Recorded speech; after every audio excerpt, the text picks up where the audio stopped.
major issues they haven't been previously made aware of. Oh. Hi, Kieran. Hello. Hi, Jane.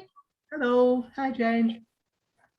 Hi. How are you? Is Janice joining us today? As far as I know, That's right. yes. Yeah. Oof. How is everybody? Thank you. I'm okay. Yeah, I've had a silly day today, but nothing to do with it, only because everything has happened today. So hence I'm a bit last minute here. No, we've had a few days away, which was lovely. We've been in the Cotswolds for a dental appointment, but we did lots of nice things too. And that was nice. And I think I've been all right with my food-ish. Great. No chips. Shame. Been some other things. But the good thing is I don't think I got too stressed with actually going, and I haven't had a headache, and Great. so that's kind of good. So yeah, I'm okay. How about you, Karen? Have you been all right? Not bad. I've not had a brilliant week. I felt I've really struggled to keep positive this week. You know, I'm trying to raise my vibration, and I've struggled this week. And as a result of having struggled, I've cheated once or twice. And as a result of that, I've been not very well. Oh, Bless. Oh God, it really gets you, doesn't it? When that's rotten. Yeah. I mean, I have to laugh. Really, it's like as though I shoot myself in the foot, because last time we spoke, Susie, I was telling you how good I'd been sleeping with the vitamin D. Well, the next night I didn't sleep at all. right. I was awake all night long. Yes. And 2 nights after that, I was partially awake and partially asleep. I slept downstairs so that it didn't disturb Mike. And just so different. I just was not tired. Yeah. I wasn't anxious. I just wasn't tired. The brain wouldn't switch off and go to sleep. Yes, that usually is adrenal energy in some way, because there's stress. Yeah. Whether it's internal stress that's caused by something that's come in through food, or external stress that's contributed to it. Probably a bit of both. I mean, I feel as though because my little cells are a lot happier because they're getting hydrated, I feel a lot happier. I don't feel frightened like I often was. Yes. And I don't feel that I'm stressed. But if anybody makes a loud noise, it really makes me jump. Right. Yes. So at some level, there is tension there. There's Isn't still there? some there. Yes. Yeah.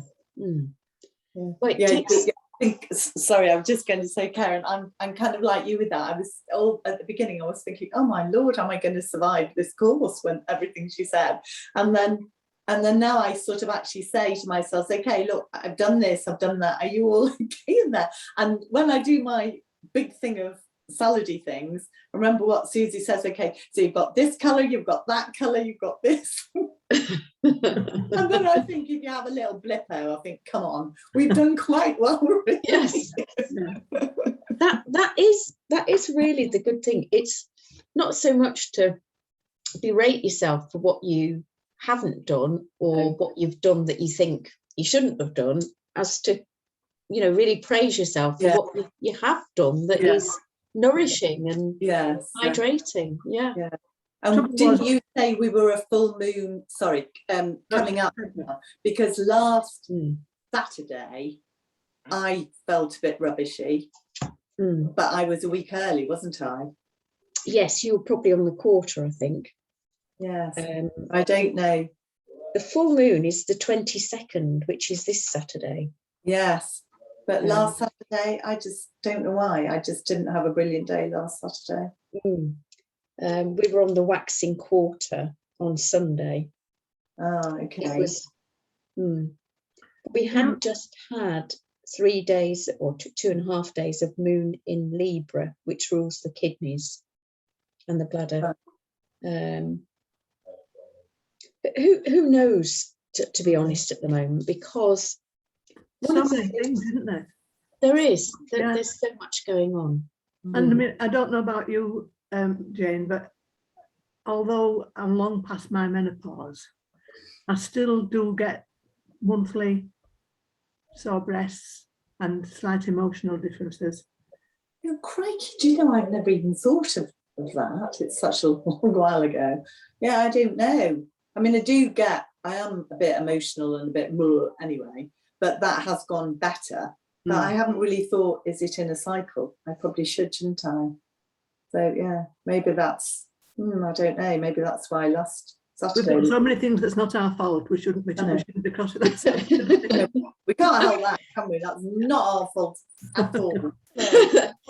I think it's very interesting, still acknowledging our womanhood after the menopause, Yes.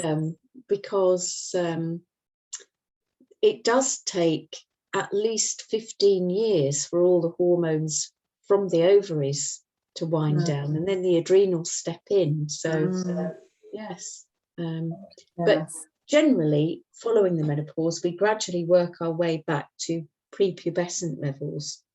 We're going to look at that this evening, funnily enough. Oh, right. Yes.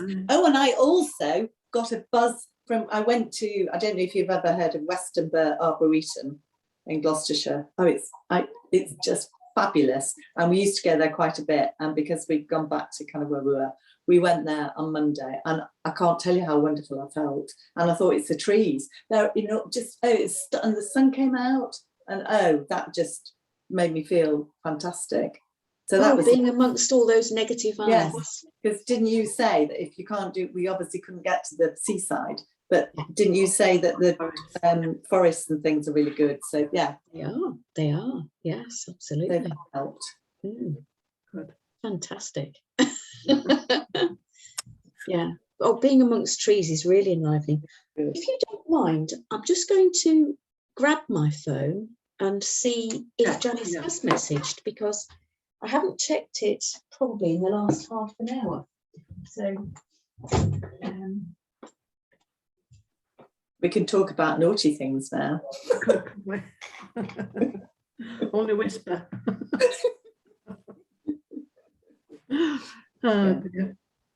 Do you not drink any alcohol? You're being quite good, aren't you? We did have a drink when we were away. I didn't really drink much before. Oh, okay. I mean, I might have a couple of gin and tonics a month. Oh, right, okay, you goody. In a tin from Lidl.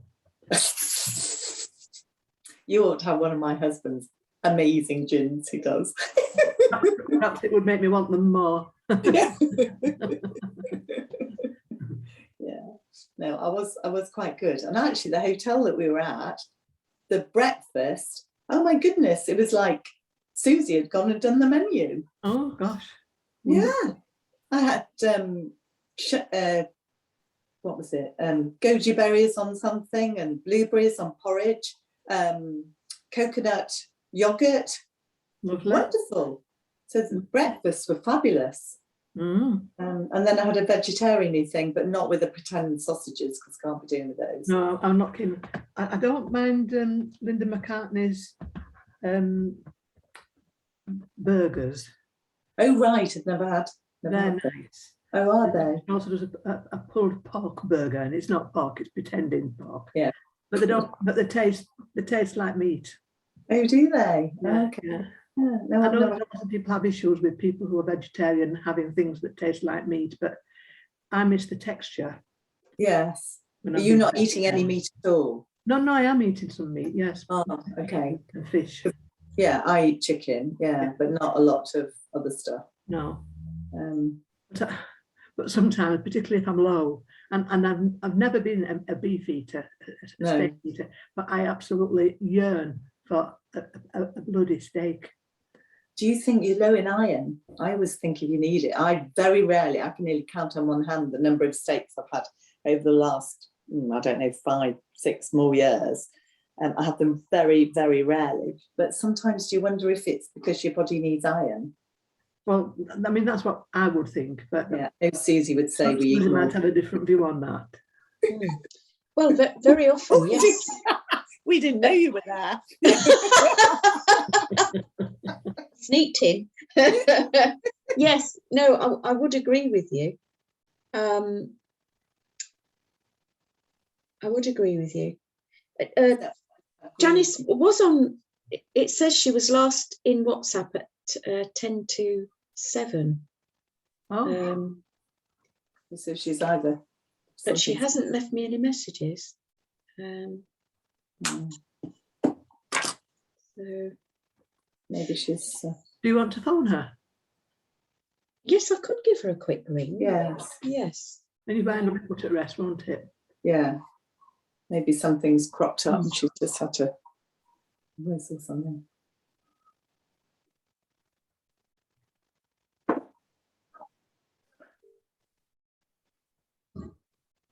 We can't say anything now.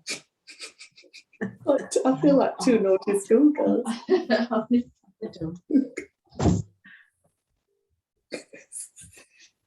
Bless her, she's gone out so we can talk.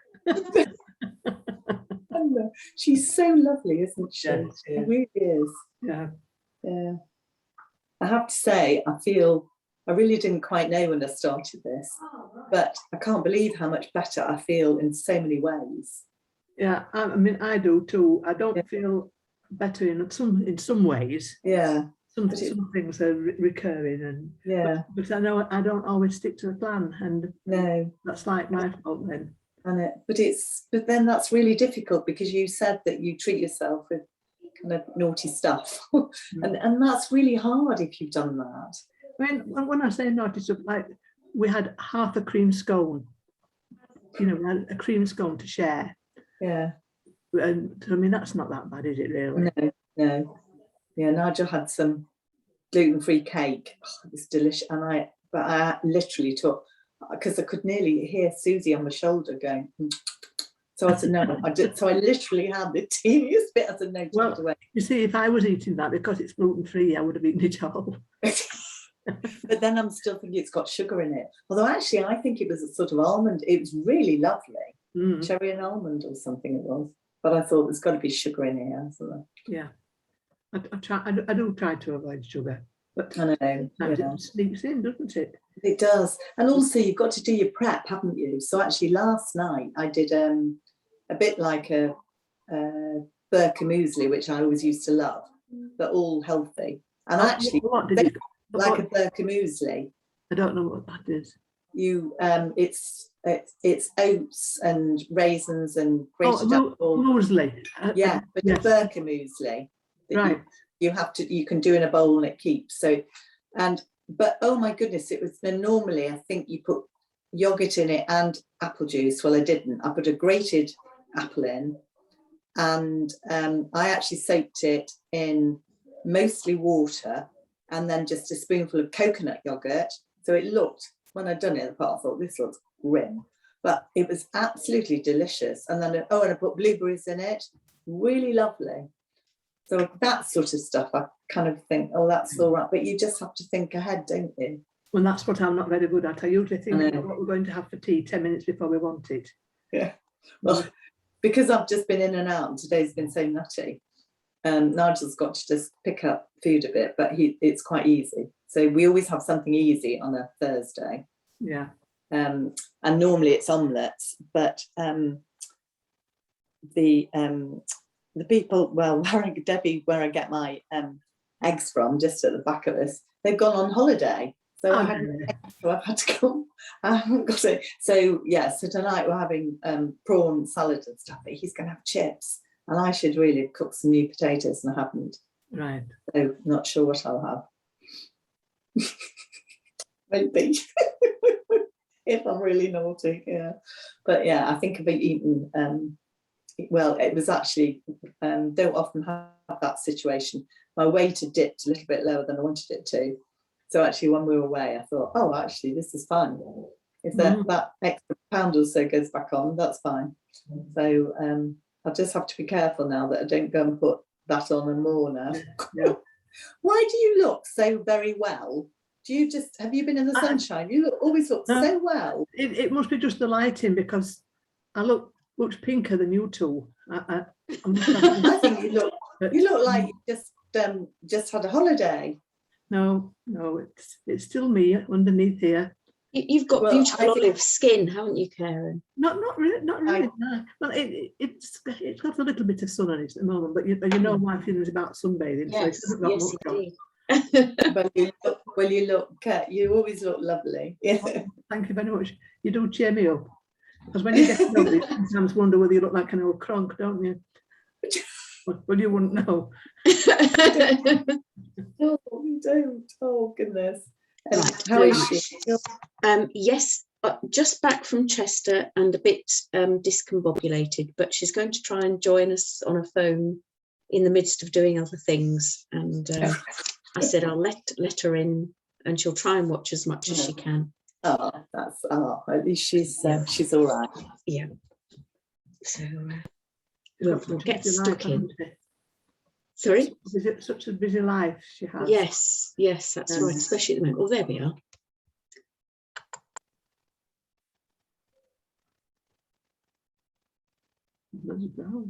Hi, Janice. Hi, Janice. Hi. I like the Ms. Brown. Yeah. Very formal. God knows where it's got that from. It's on my mobile. I don't know where it's picked that up from. How are you today? Just very tired. I mean, it's been a full-on 10 days at Mum's. She is much better. All of the minor ailments are, hugely better. She was even walking without the Zimmer frame completely today.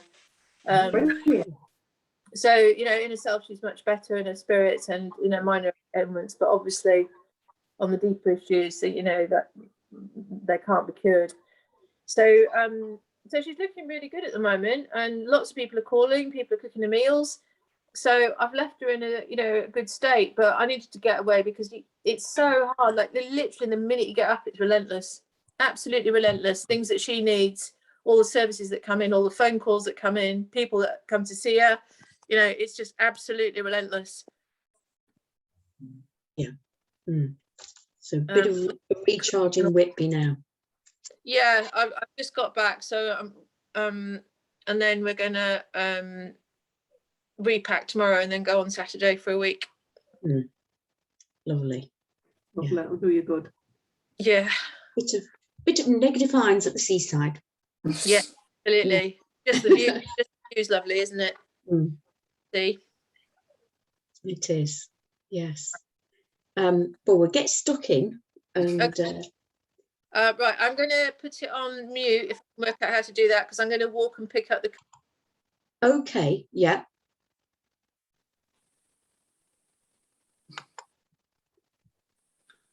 Oh, I thought I'd lost everybody then.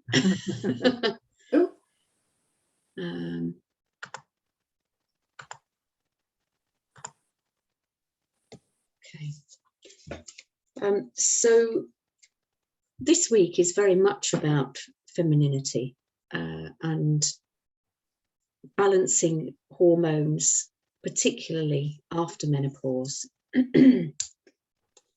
because one of the main things that can affect them is stress and our production of cortisol.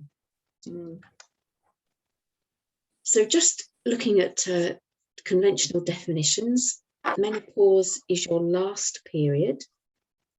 In premenopause, the periods can still be regular, but early symptoms might appear. With perimenopause, ovary functions decline and periods can become irregular. Symptoms can also increase, but that also depends again on the internal environment of the body, because we don't, I mean, in some countries, particularly in the East, they don't actually have a word for menopause because it doesn't really exist in their culture. And China, Japan, and if you think about the internal environment and what's happening with some of the symptoms, which I'll look at in the next couple of slides, you'll see how we can actually support not arriving with those symptoms. So after postmenopause is the final period and beyond. Now, the average age in the UK is 51 years. But again, that, interestingly, is often much lower in China and Japan in the East. And they have a much shorter sort of period of periods than we do, because they still start later, because their culture hasn't been quite as taken over by all of the fast food, with the impact on hormones for young women that there is now. So in around Victorian times, as far as I can remember off the top of my head, periods used to start around age 15 to 17. But now it's 9 to 13. It's much, much younger, due to all of the sort of disruptions in hormones that we have in our environment. So it's much, much younger. And that obviously can create a problem, because the young girl's body is not meant to be developing at that rate so early. So this is why diet can be so helpful for young children, particularly girls. So early sort of factors for an earlier menopause, smoking can lower estrogen secretion, and so that can contribute. Hysterectomy can accelerate an early menopause, because if the ovaries are left, the whole process can accelerate, because there's a lesser blood supply to the ovaries. And it is much better, ideally, if you can be left with the ovaries rather than have an oophorectomy as well, because then you have the ability to produce, to continue producing the hormones. So it's a much better position to be in. Sterilisation, of course, has exactly the same effect, because it'll lower the blood supply. Factors for increasing weight lateness are carrying more weight, because our fat cells can produce estrogen and indeed other hormones as well. Also, fibroids can add to a late finish. Now, fibroids, naturopathically speaking, are like your body creating a second liver in the womb. Because if you can imagine, it's your liver that should break down your excess estrogens. Now, if your liver is unable to do that very efficiently, what will happen is that you will tend to create a fibroid in the womb. That's one of the effects. Of course, another effect might be breast cancer is another unfortunate effect of excess estrogens. But the good thing about fibroids is that they tend to shrink after the menopause as estrogen production lowers. So in a way, fibroids are the lesser of two, well, I say two evils, but they can be quite problematic in themselves, because they can create very, very heavy periods. So there are quite a number of symptoms that are frequently blamed on the menopause. Now, are they menopause, or are they a process of natural aging? So things like hot flushes and night sweats. Now, sometimes these can start long before the menopause. And what I'd like you to think about is that a hot flush or a night sweat can, if we think about your hydration and the fact that your kidneys are your water organ, I'd just like you to think about a kettle boiling dry. Because when a kettle boils dry, first of all, before it goes bang, masses of steam comes off into the atmosphere, with the last dregs of water boiling free from the kettle before it actually is, kaput. And it's a bit like that with the kidneys, that if your kidneys are overwhelmed, trying to balance your electrolytes and clean your blood of uric acid and so on, then they will tend to, then dump out some wastes, as will the liver, through the skin. And so hot flushes and night sweats are very much connected to kidney and liver overwhelm, and also to your sleep and your sugar, your blood sugar levels. So one thing to think about is, if you wake in the night sweating, then that is generally a hormonal sweat. If you wake in the night and then you sweat, that is generally associated with blood sugar and a blood sugar dip. And that can be very, very common between 3 to 5 in the morning, because it's your cortisol production lowest point, 4 a.m. particularly, and it's your adrenals very much lowest points, lowest energy point, before they're going to be waking up as the light comes in and giving you some cortisol to gently help you wake, if you remember from our blood sugar session. So these sorts of things can affect sleep changes, but also the fluctuating hormones can affect sleep changes, and the use of magnesium in order to try and keep the hormonal function going as well.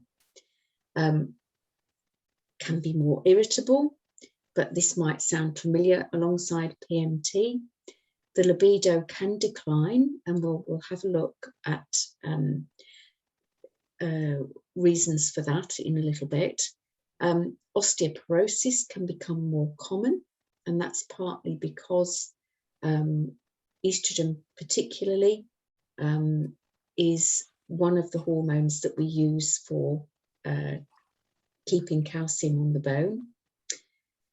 Weight gain can be more common. And one of the things I'd like to say at this stage, and I know I've probably already said that I've always said to women over the years that we are really lucky to have periods. And most women tend to look at me absolutely mystified and think, what the hell is she talking about? Lucky? You must be joking. But we are lucky because we have a 5th route of elimination that men don't have. So we've got the skin, the lungs, the kidneys, the bowels. We have this 5th route from our teens to our 40s to 50s that allows us on a monthly basis to dump more waste out through that bleed. And so once we lose that, it's very sad really, because then we have to rely very much more heavily on the other routes of elimination, hence things like the hot flushes and the night sweats popping up. And weight gain, of course, means that then we're relying more on our fat cells to hold those acid wastes, because we can't discharge them as readily through our monthly cycle. Vaginal dryness can occur because of the lesser hormones, and again we can have a chat about that. Aging skin, but again, is that a natural process of aging? You might laugh and say, well, isn't it more natural to be more irritable and become a proper grumpy old woman like we should be? Isn't that a process of aging? So headaches, again, if blood sugar is being poorly managed, that can be contributed to, even after the menopause. And in fact, it can be a symptom for some people right through the life of their cycle, because of things not being quite as they should be internally, especially from the perspective of blood sugar. Mood swings. Now again, depression, anxiety, those things are very much about head, they're all happening at head level. And certainly as our hormones come back into a balance, we can find ourselves in a state where there have been mood swings, but that's something that's also gone on perhaps during the life of our cycles as well. Thinking about depression and anxiety, again, thinking about, along with the mood swings, are we able to excrete all of our wastes through the other 4 routes of elimination? Because some women rely on their menstrual cycle very, very heavily to clear wastes from the body. And generally, the way that you can tell that's gone on is all the symptoms, a wide range of symptoms that can occur around a period. And so it's thinking, well, now I've lost that ability to dump waste out at that time of the month.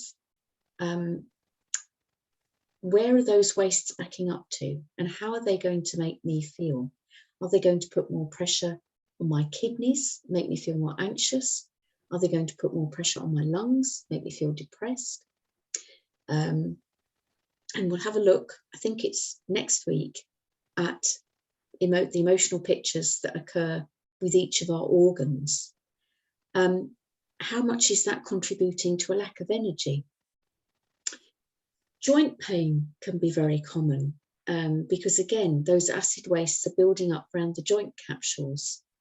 There can be changes in hair quality.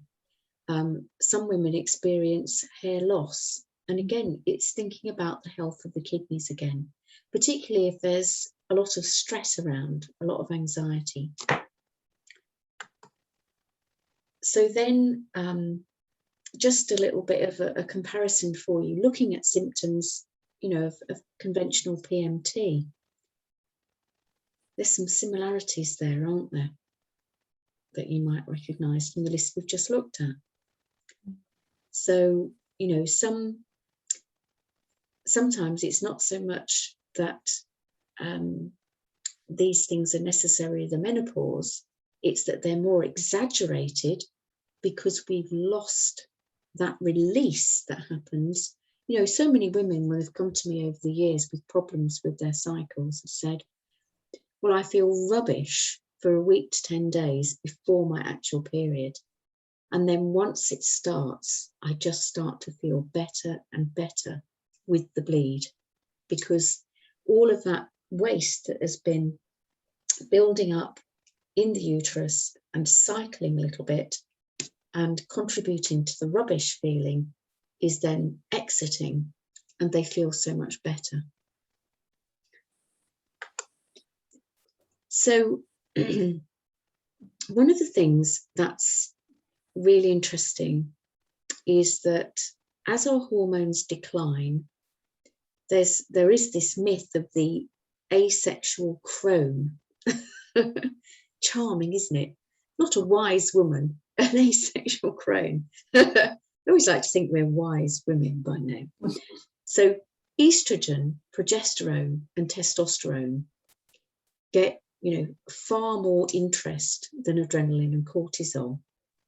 But in a way, they can be less likely to adversely affect health if they are, returning to the lower levels that they should be after menopause, because really we don't have any need for them to be as high as they were.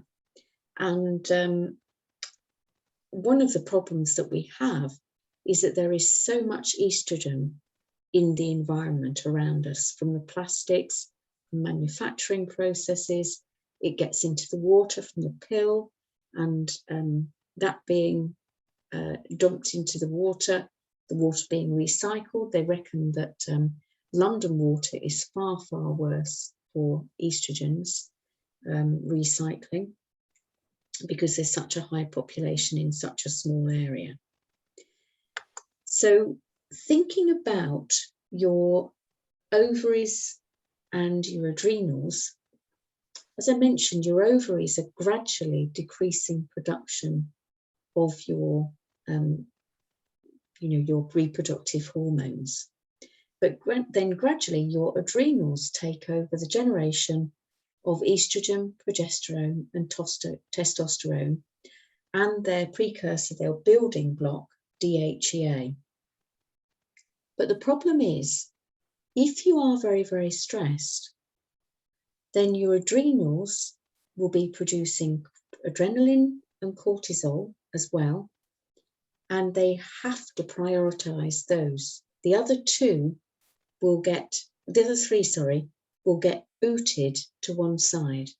So your adrenals make your steroid hormones and your reproductive hormones, and they simply get pushed to one side. So you're not maybe making the amount that you should be. Now, one of the things that can happen, that can, put our hormones out of balance, because if we've got this overproduction of cortisol from stress, around 4 o'clock in the afternoon, like 4 a.m. in the morning, you have a natural cortisol dip, which means that your blood sugar will be at its lowest. About 4 p.m. in the afternoon, ideally, you've got a natural cortisol peak. So if your blood sugar is being carefully managed, that time of the day should, still feel quite okay to you. And that's during kidney bladder time, 3 till 7 is 4 p.m. Now, unfortunately, then, if we start to bring in caffeine and sugar as well at around 4 o'clock in the afternoon, what we're going to do, the caffeine will push the cortisol levels much higher, and the sugar will really trigger the caffeine as well. And so you've got a real battle there, because you've got a natural cortisol peak, which will lift your blood sugar. You've got a caffeine injection, which will push your blood sugar up. And then you've got maybe some sugar, which will raise your blood sugar as well as the cortisol is doing from the caffeine and the natural peak. And then your body has got to store those excess sugars away. And so sometimes then people, after this 4 o'clock buzz, can get a massive crash afterwards. So really 4 o'clock in the afternoon, as it says here, is like the premenstrual stage of your menstrual cycle. And the best thing to do, if you can, is take a little bit of exercise. If you can, just take a little bit of a walk at 4, or have a nap, or a meditation, or get in touch with how you're feeling. But if you can, do try to avoid reaching for sugar and caffeine between those points. And if you need to reach for something, try and reach for something very, very natural, like a veggie snack with some hummus or some guacamole, something like some blueberries and some nuts, something that is going to give you a little bit of protein and fat maybe to help keep your blood sugar steady.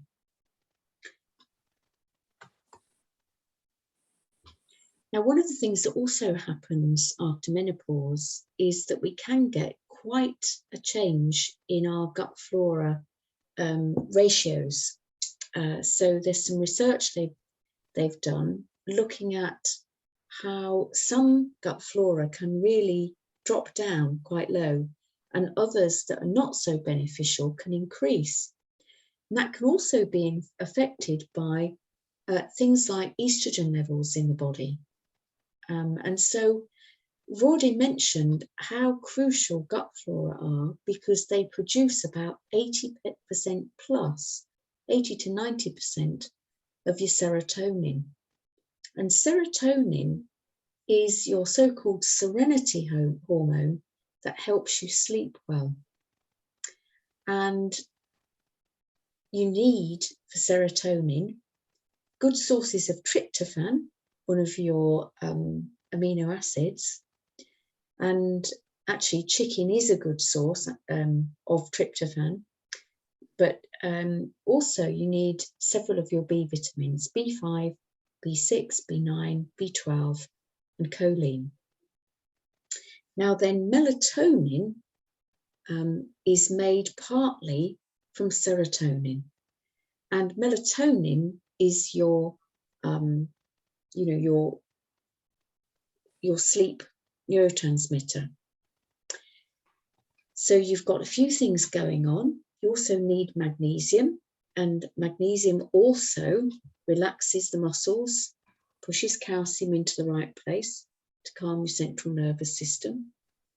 Vitamin D, as we've already mentioned, for sleep, helps magnesium keep calcium in the right place. It actually helps with your calcium metabolism. And if you've got omega-3 there, that's helping regulate your stress hormones, because it helps very much to steady the blood sugar, and also helps create the right shape in your cell membranes, and particularly your gut cell membranes, your brain cell membranes, for the serotonin to dock in to the receptor sites in your cells and help you get that feeling of relaxation and serenity.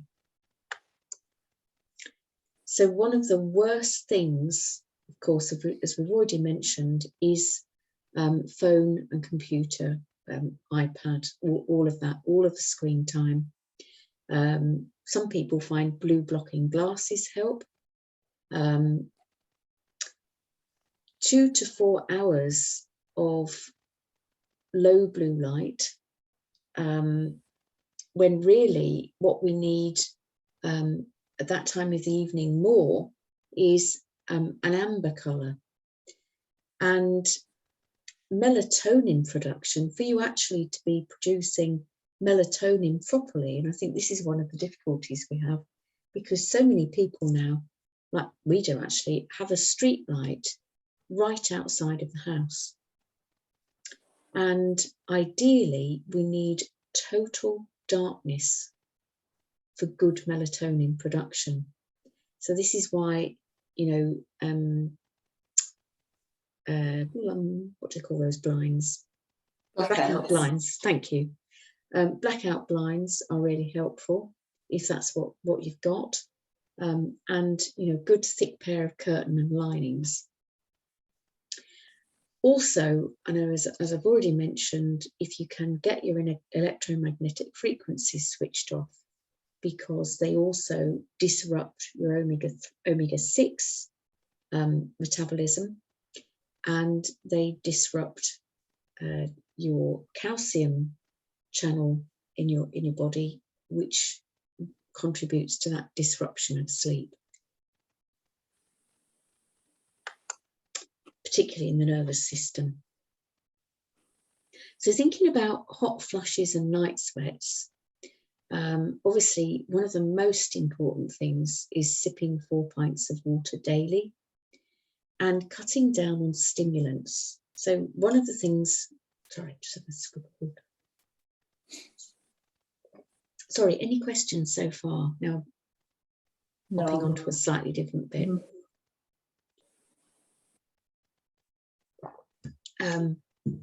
Cutting down on stimulants, so tea, coffee, alcohol. I've had the most extraordinary results with people over the years when they've come with hot flushes and night sweats, simply not even from straight away getting 4 pints of water in, but just from cutting out caffeine and alcohol. Absolutely extraordinary benefit, because both of those will increase the likelihood of hot flushes and night sweats. And this is one of the tricky things, because women, our metabolism works very, very differently from men. And so I don't know if I've probably already mentioned, from days 1 to 14 in a cycle, women have a half-life of processing caffeine. That is, they can process about 50% of it in about 6 hours. But from days 15 to 29, we can process a half-life of caffeine in about 12 to 14 hours. and alcohol is very similar. So both of those substances for women after menopause, once we lose that route of elimination, but we've still got some hormonal activity taking place, they can become really quite challenging. So looking at food as well, making it more alkaline, more hydrated, and then some supplements that can help will be things like vitamin C, vitamin E, and some of your bioflavonoids. Things like astaxanthin, your lycopene, all of the colours in vegetables and fruits are really helpful. But it's really important not to take vitamin E if you are not taking vitamin C, because vitamin C will help cycle the vitamin E and be able to keep using it in an antioxidant cascade. So what happens to the liver at menopause? Well, I was saying a little while ago that your liver processes estrogen so that it can safely be removed from the body. And of course, the other things it's doing alongside that, it's filtering and cleaning your blood. It's contributing to the manufacture of bile, secreting the bile for it to be stored in the gallbladder and concentrated to be poured down into the small intestine on your food. Your liver optimizes your thyroid function by breaking down your T3 into T4 into T3. It's converting your sugar to glycogen. It's helping to store your sugars that you're eating as glycogen and get them stored in your muscles, your fat cells. It's breaking down fat to make energy. It's building up and breaking down proteins into their constituent amino acids. So alcohol in moderation, the liver can still function efficiently after the loss of menstruation, losing that route of elimination. But some people find, it entirely depends. Some people can tolerate it and other people find it quite tricky. So with libido in the menopause, following the menopause and possibly before, and obviously men can be affected with libido, of course, as well, and for very similar reasons. One of the things it's really important to look at is cholesterol. There is, as I've mentioned already, a lot of research that dietary cholesterol and high levels of cholesterol are not risk factors for cardiovascular disease. What's a risk factor for cardiovascular disease is having low levels of vitamin C in the blood, which means that you can't maintain the integrity of your blood vessels, and they start to build up this layer of protective, a different, oh God, I've forgotten the name of it. We talked about it recently. No, it's gone. It's gone for the minute. But yes, the hardening of the arteries is not cholesterol. It's a substance that's produced when we're low in vitamin C. Now, thinking about your brain and nervous system, they are largely made of cholesterol. So between 40 to 50% is this hard, waxy fat cholesterol. But also, we use cholesterol to make vitamin D. And also your steroid hormones, including your sex hormones. So we've already looked at the manufacture of vitamin D in the body and the fact that you need cholesterol. You also need it to make your steroid hormones and your reproductive hormones. Now, if your overall cholesterol is low, then you are unable to manufacture enough hormones to keep your reproductive system running efficiently. And other body systems suffer. So one of the things, in terms of brain, can be depression and low testosterone, which also affects women, of course, and low sex drive is the result. This is where our libido can dip. So it's not just, necessarily the case that after the menopause, the libido disappears. It doesn't have to at all. Vitamin D needs to be kept at an optimal level as well. So sunlight is always so important for reproductive health and for libido generally. And vitamin D helps prevent anxiety and depression. The list of things that vitamin D supports is absolutely endless.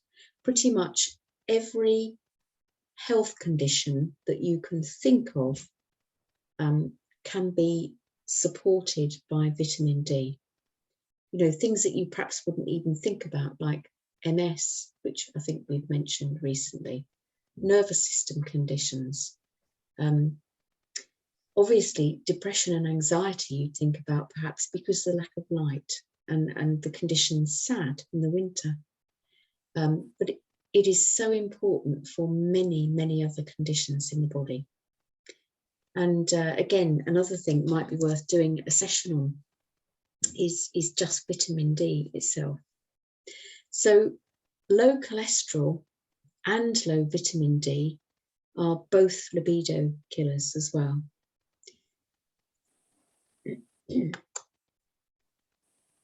Now, one of the things that can happen as our estrogen levels drop is that our vaginal walls do become thinner.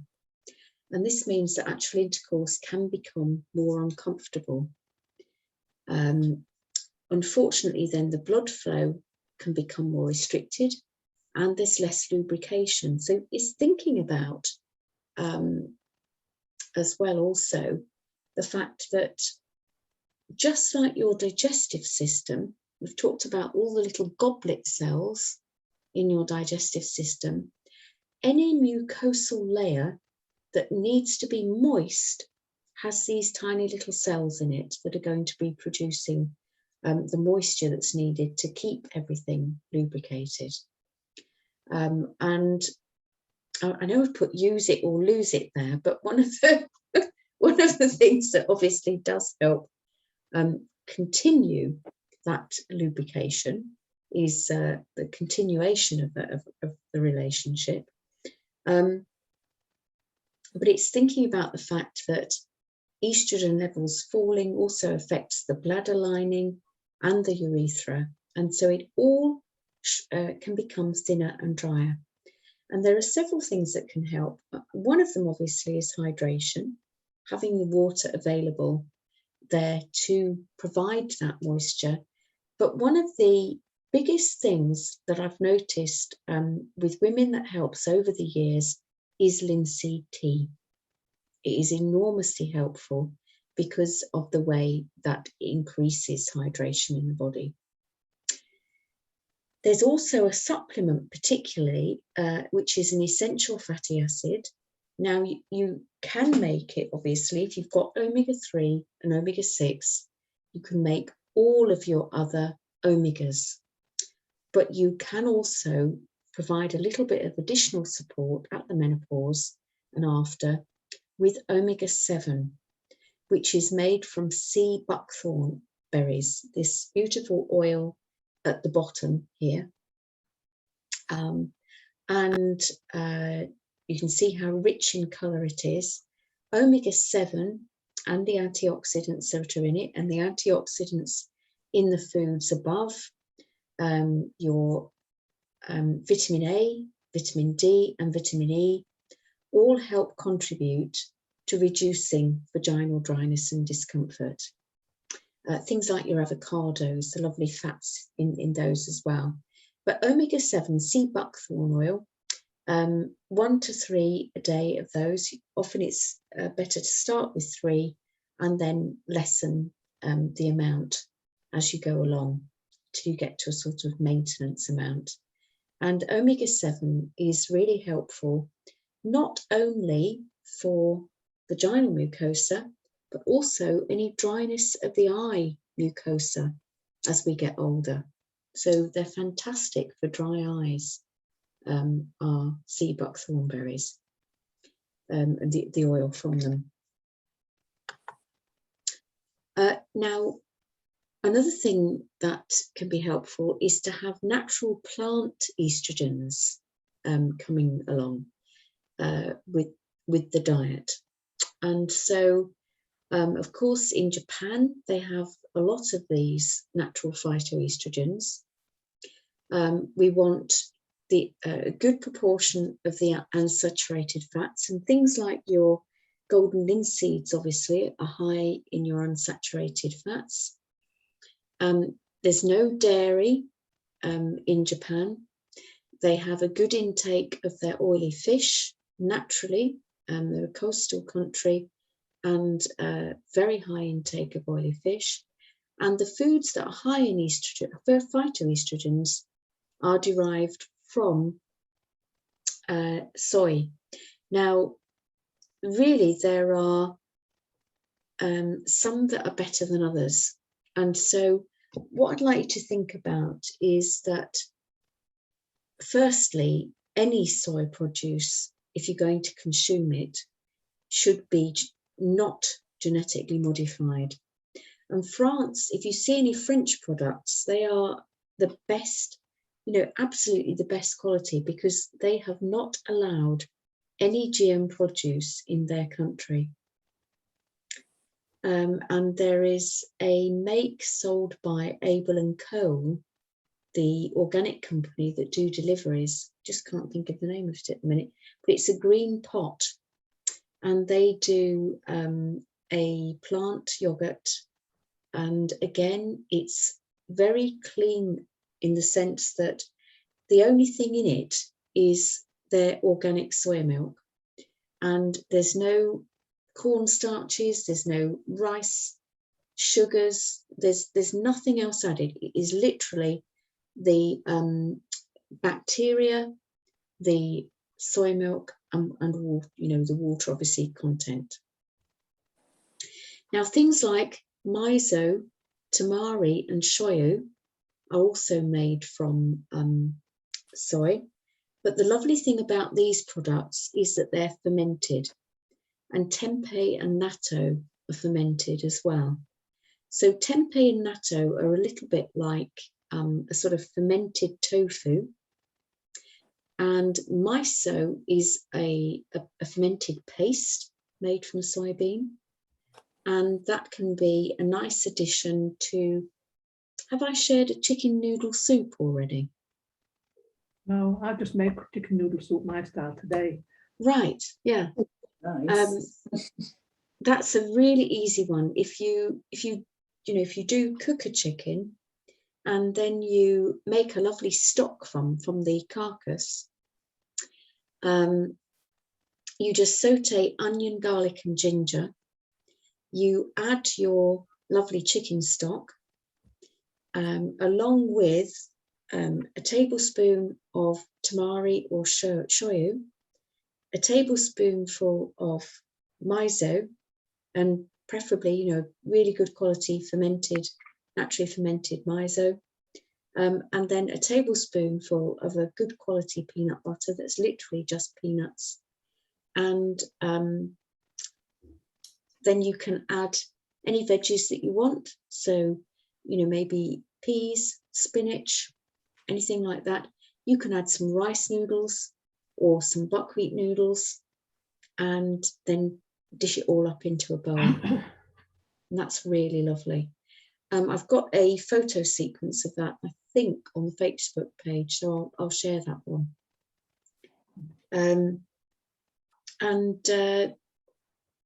then obviously you've got tofu, which you can use. Again, it's always better if it's organic, and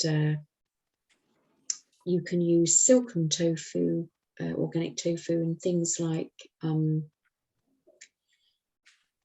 a really simple smoked mackerel pate. I mean, obviously I don't recommend eating smoked fish very often because sometimes it can be quite salty. But if you can get a good quality one that is literally, you know, sort of a local smoked or something, or very little sea salt, then you can take that off the skin or leave the skin on, throw it into a food processor, throw a pack of silken tofu in, which will act as a sort of cottage cheese substitute. Then throw some horseradish in. You can buy horseradish in a jar. Good half a lemon squeezed, the juice, if not a full lemon if you want. And that makes a beautiful, simple, quick pate to have with a lunchtime salad. Can you let us have that as well, please, Susie? Yes, I will. Yes. I don't have Facebook, so the other one that's on Facebook. Oh, right. Yeah, I'll see if I can put the photo sequence onto a Word document, Karen. Or Do it that just way. the recipe will be fine. Yeah, yes, yeah. I'll have to get that typed in. Thank you. So,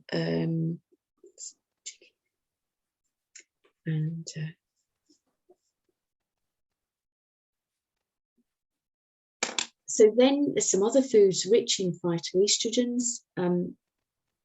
Your grains contain some small amounts of phytoestrogens. And again, it's good to soak them. All of your pulses contain some phytoestrogens. So things like your sprouted mung beans, your sprouted ajuki beans. Obviously, we've already mentioned golden linseeds, but also there's all the other seeds contain some phytoestrogens. Good thing to include on your breakfast. And maybe you can use your sunflower seeds and pumpkin seeds in your salads as well. Some other foods that contain phytoestrogens naturally are things like your celery, your plums, which are just in season now. Don't know if anybody has any friends with plum trees. Garlic, cherries, broccoli, and apples. But particularly your green apples are a nice source. Then you've got some herbs and spices. Cinnamon is a lovely one to include as much as you can. Sage also absolutely fabulous. You know, if you pick it from the garden and use it with roasted veg, that's a really lovely thing to do. Also, pop a fennel in. If you can get a fennel as often as you can, pop that into roast with your other roasted veggies. You can use it in I think I've already sent out a fennel and tomato soup that's very simply roasted. Use it in other recipes. Really is a delicious vegetable. Hops and red clover are also rich in phytoestrogens. And parsley is another really good one to include. You can pop that into your smoothies, pop that into your soup. You know, buy, if you don't grow it in the garden, buy one of those little pots every week and include it as much as you can in what you're eating, along with any sage. Again, if you haven't got that in the garden, you can also buy that in packets to include, and you could freeze the leaves ready to pop in. Just thinking about the biochemistry of pleasure, things we have indirectly mentioned orgasm. What happens when we have an orgasm is that in the body we produce nitric oxide. And nitric oxide is really beneficial. Laughter has exactly the same effect. Watching a funny film, having a good giggle with friends, taking exercise that we enjoy, that runner's high partly comes from the production of nitric oxide. The meditation practice produces nitric oxide. This is why we can feel so really, you know, comfortable and relaxed after meditation. Eating fruit and veg, and particularly foods high in antioxidants, helps with the production of nitric oxide. Any pleasure experiences, I mean, there are some people obviously that enjoy roller coaster rides, things like that help produce nitric oxide. Although they probably also produce a bit of adrenaline and cortisol with the terror of going around the bends.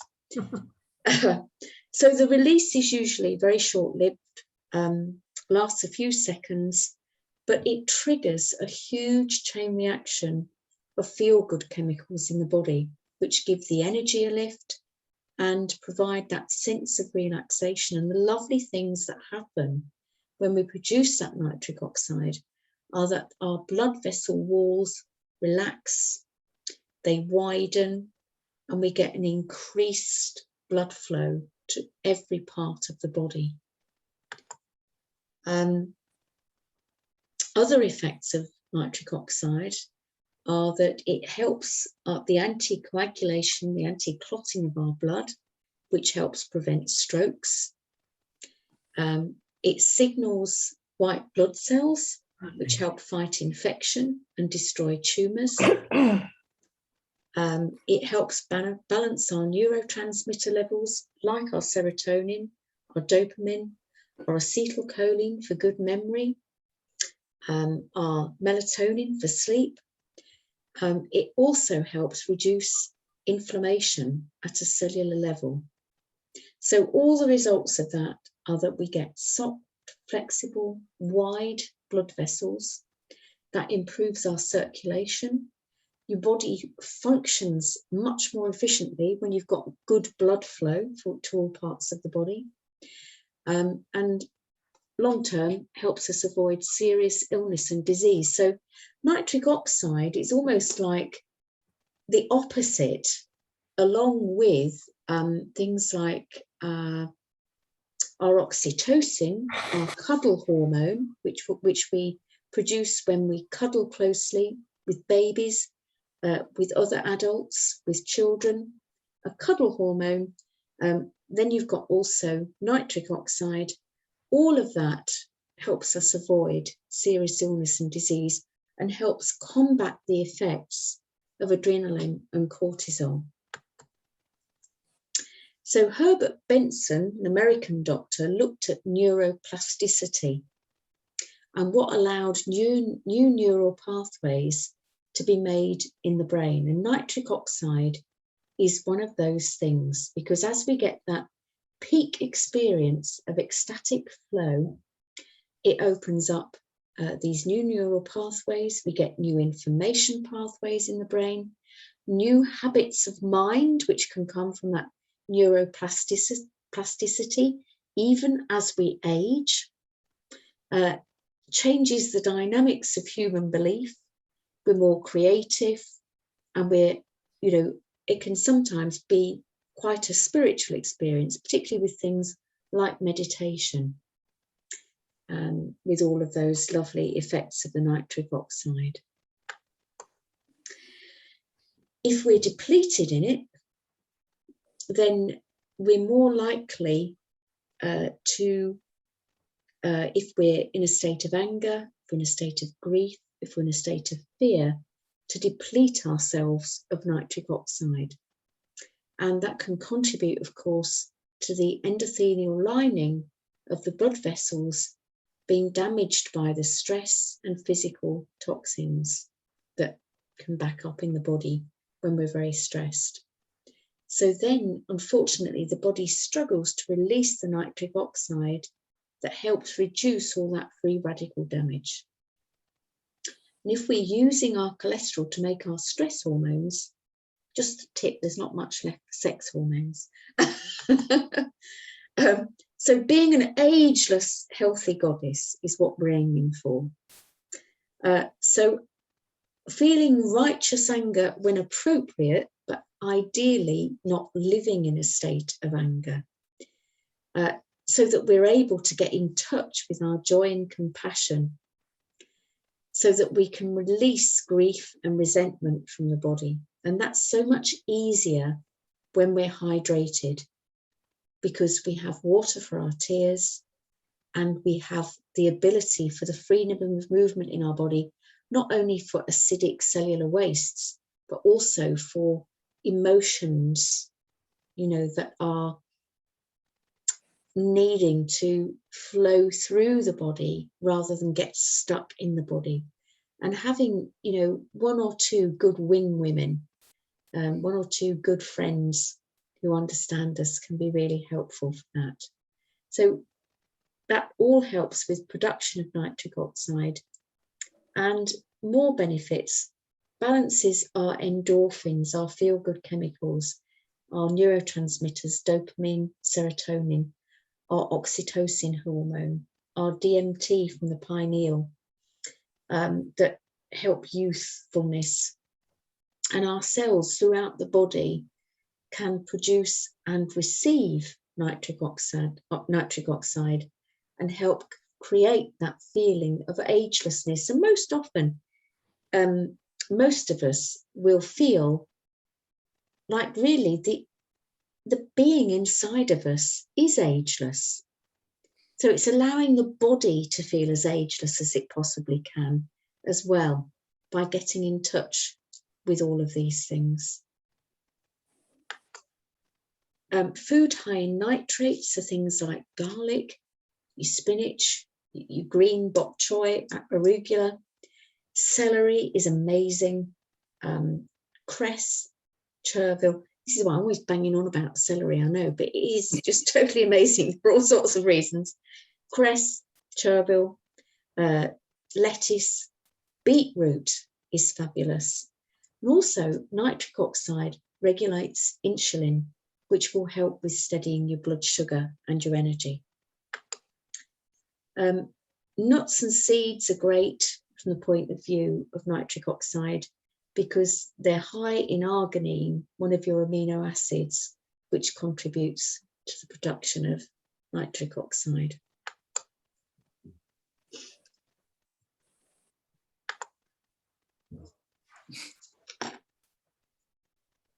Any questions?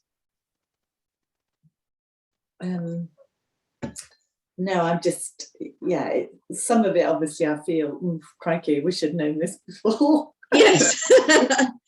We're a bit, whoa, I've got rainbow. Oh, that's lovely. Yeah, we've just had torrential rain. I had to go and put a light on. You look as if you've got a heat wave over in Yorkshire. I'm absolutely freezing. It's poured with rain. And now we've got the most beautiful rainbow I can see here now. No, it yeah, must be coming here. It just looks a bit black. Yeah. No, that was interesting. But yeah, and a lot of those things obviously I kind of wish I'd kind of known earlier on. Yes. Because it was I found it tricky because I was kind of working then, and it was a little bit awkward.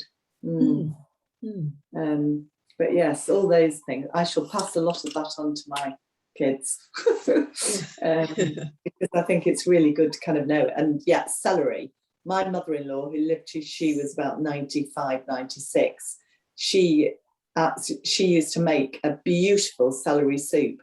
She said, I've used a whole head of celery in this and it is so good for you. Oh, wow. So there she would have knew. I don't know how she did, but she thought it did. Yeah. Yes. Yeah. So she was right, wasn't she? She was. Yes. You haven't got the recipe, have you? That was really good. I may have somewhere actually. Although I think she put milk in it. Did she? Right. Well, there's always, you can always soak cashews and then grind those up with water and stock and use that instead. Yeah. But I bet lovely. My sister-in-law's probably got the recipe somewhere. I'll have to get it off her. That'd be great. Thank you. Yeah. So all of us now doing all these things to make us highly sexual. What do we give our husbands? That's a great question. Yeah. Well, right. In terms of the, thinking about testosterone, it's partly the cholesterol, and unfortunately, so many men in particular are put onto cholesterol drugs, cholesterol lowering drugs. Yeah. And when what they really need is more vitamin C. But if you're eating lots of fruit and veg, you're going to get plenty of vitamin C, surely. Yes, you should do. Yes, Yeah. you should do. Yeah. I mean, there's no harm ever in taking a vitamin C supplement as a backup. Yes. But particularly from a natural source, like cherry C, for example, from Cytopan, rather than an ascorbic acid, which is a manufactured vitamin C. But yes, it's one of those things where, and you know, and some people are being sort of dosed up with the margarines and all that kind of thing as well. And it's also thinking about, you know, in someone's working life, as they come into their 50s, male or female, and how stressful is their working life, and is the cholesterol being used for other hormones like your adrenaline and cortisol rather than for your libido. It's so complicated, isn't it? It is, yes. It really, really is. Yeah. You've no idea when you set up on this journey just how intricate it is. We need you in the cupboard.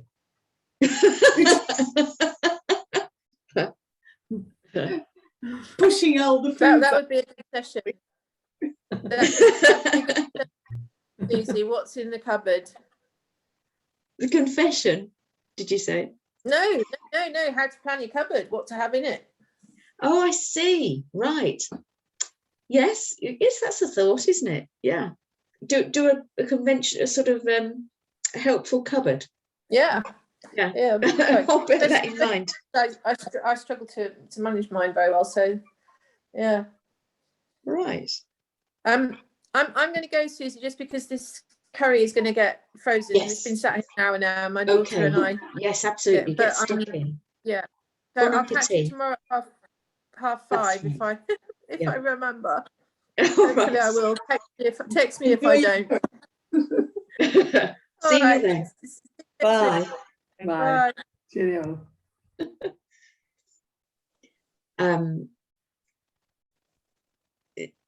Yes. Well, either that or in your shopping basket. Anyway, I think probably lots of us. Karen, I'm sure you've got loads of all this stuff in your cupboard now, haven't you? I need more jars. I have got quite a bit, but there's an awful lot more that I haven't got. And we're on a budget. We can't buy organic, generally speaking. So it makes me wonder whether there's any point in having the non-organic stuff that I thought was all right. Well, actually, I have got a handout somewhere on which non-organic are worst and which are not so bad. Mm-hmm. So I'll send that. Yeah. Because there is a sort of terrible 10, I think, or even a terrible 15. That would be really interesting, because sometimes you go and you can't get the organic, can you? That's right. Yeah. It is. Funnily enough, grapefruits are something that are not good non-organic. No, you see, actually, I can't remember when I last had a grapefruit, but you don't really, I haven't seen very many organic grapefruits. No. So They're not easy to get hold of. Oh gosh, grapefruit.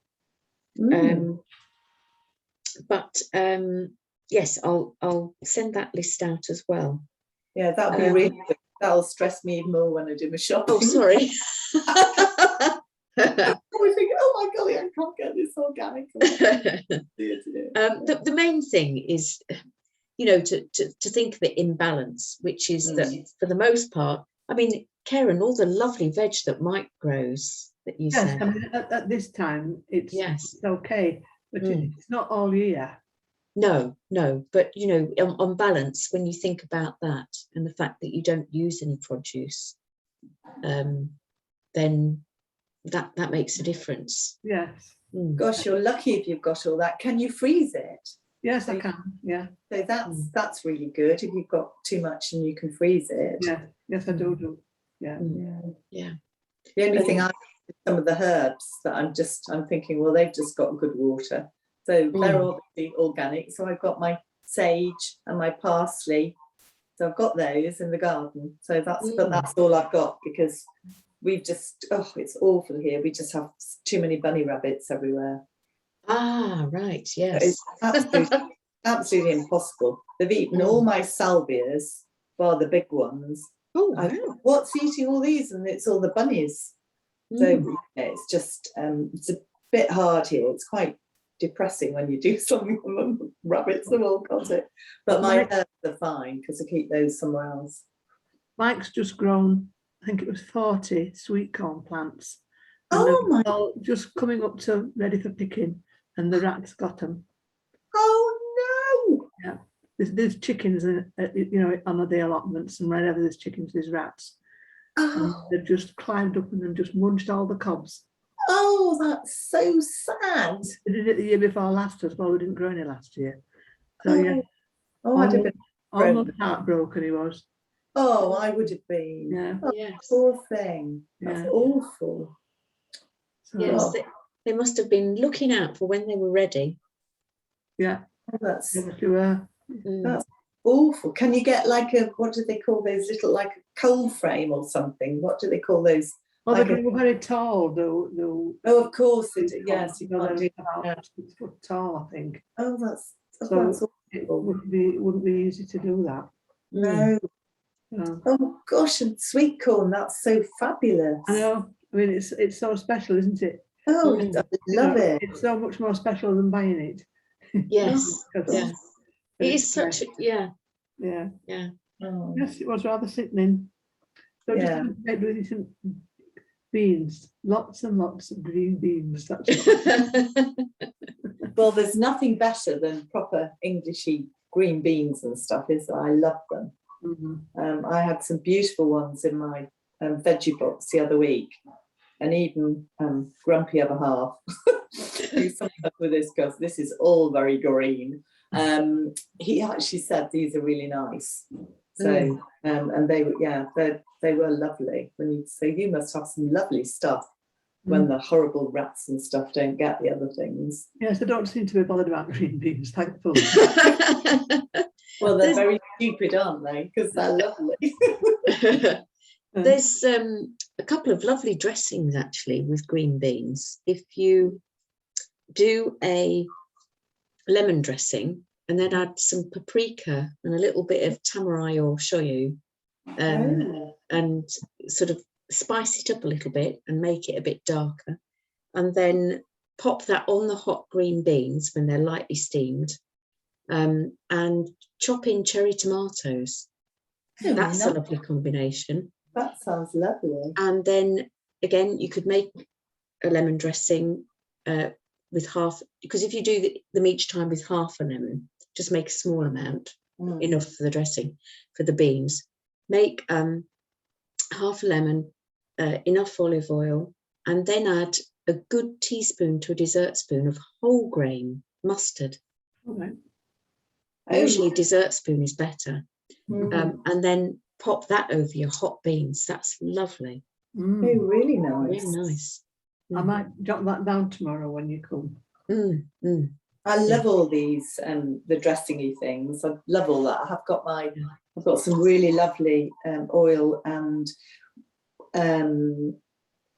balsamic, and I love they're just, you can just make such lovely things, can't you? You can, yes. That everything up a little bit.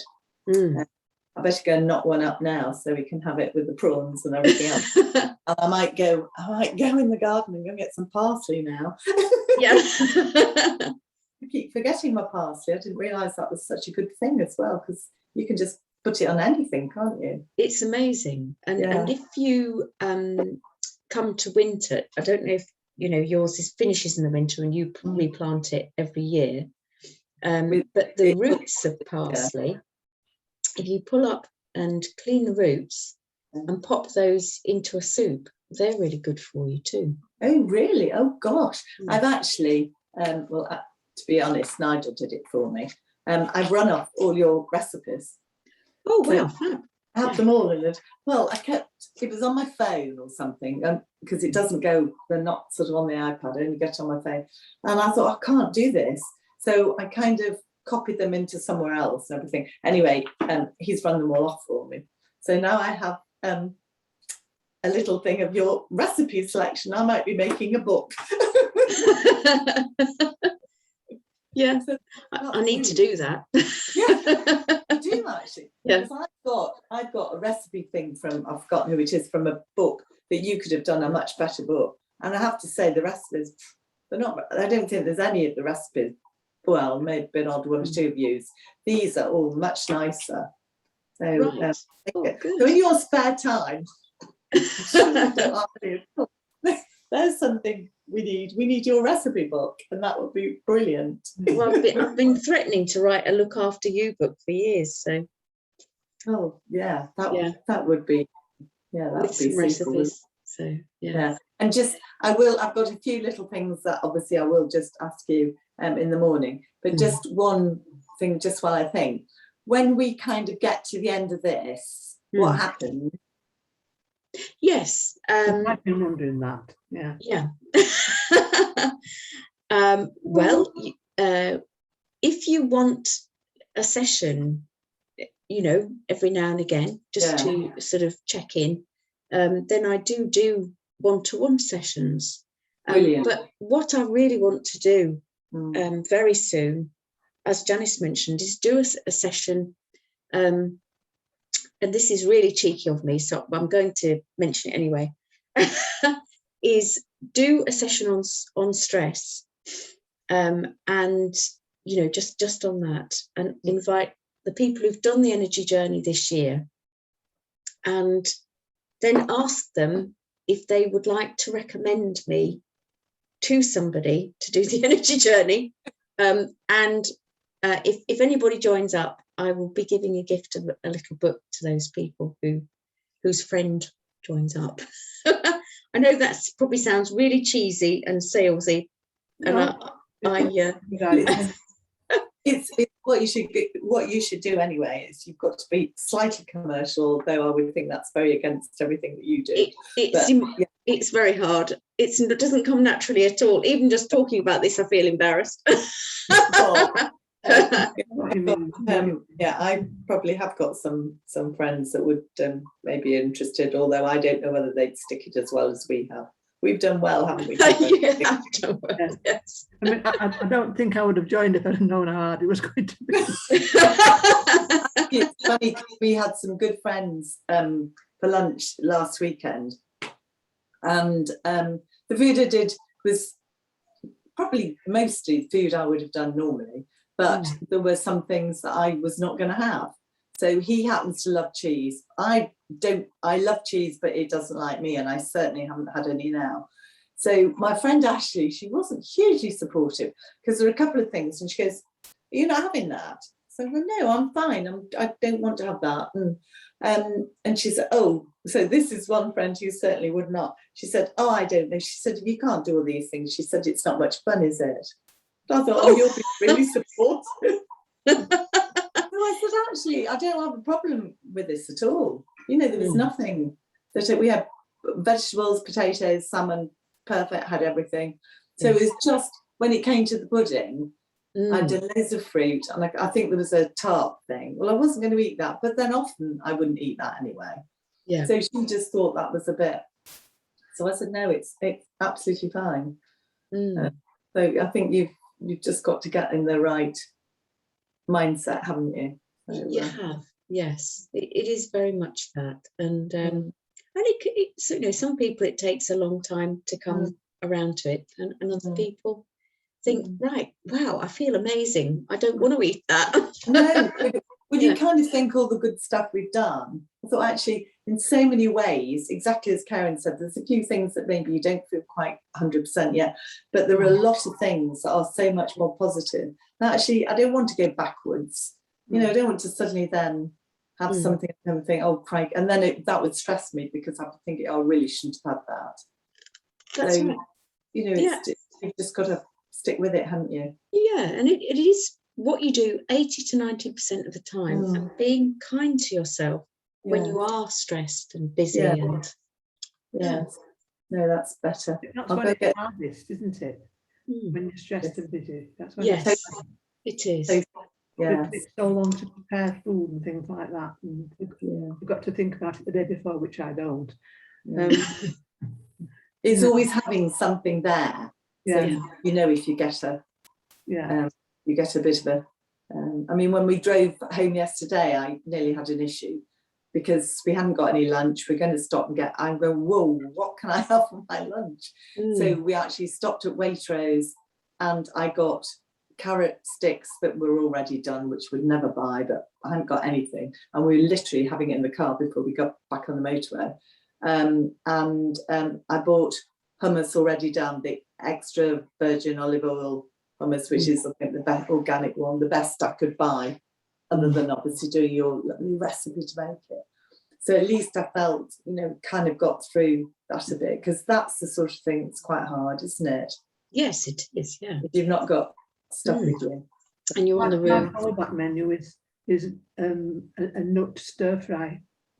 Oh, nice. That sounds nice. Yeah, just any stir fry and what nuts you've got, you know. Yeah, that sounds That nice. gives you the protein, doesn't it? It does. Yes. Yeah. That sounds lovely. Sounds I lovely. actually years ago I used to do a cashew stir fry or something. I Yeah, can't no, remember. I use cashews because they're the favourites. But They are lovely in stir. Do you soak them all first? no, Oh, not if I've suddenly decided at the last minute to make it. No. If I think about it tomorrow, I would do that. I would soak it then. you see, I'd be worried with that. I'm so paranoid with my teeth. I'd be petrified to break a tooth on a nut. So I would have had to have soaked them first. Well, the great thing about cashews that is that even if you got to 5 o'clock and then you thought, oh, well, I'll do that. If you put them in soak straight away, it's They go through surprising fasting. how much they'll take up in 15 to 30 minutes. Right. Yeah, So they're sort of softened, aren't they? Right, Yeah. I'll go and get some food. yes. Thank you so much. That was really lovely. Nice to see you, Karen. And you know, yes, nice And to you see you. take care, and I'll see you bright and early See in you the tomorrow. morning. Yeah. All right, yes. Bye. And I'll see you a bit later. Yes, that's right. Take care. After I've See you soon. gone. Bye-bye. Bye. Bye. Bye. Bye. Okay.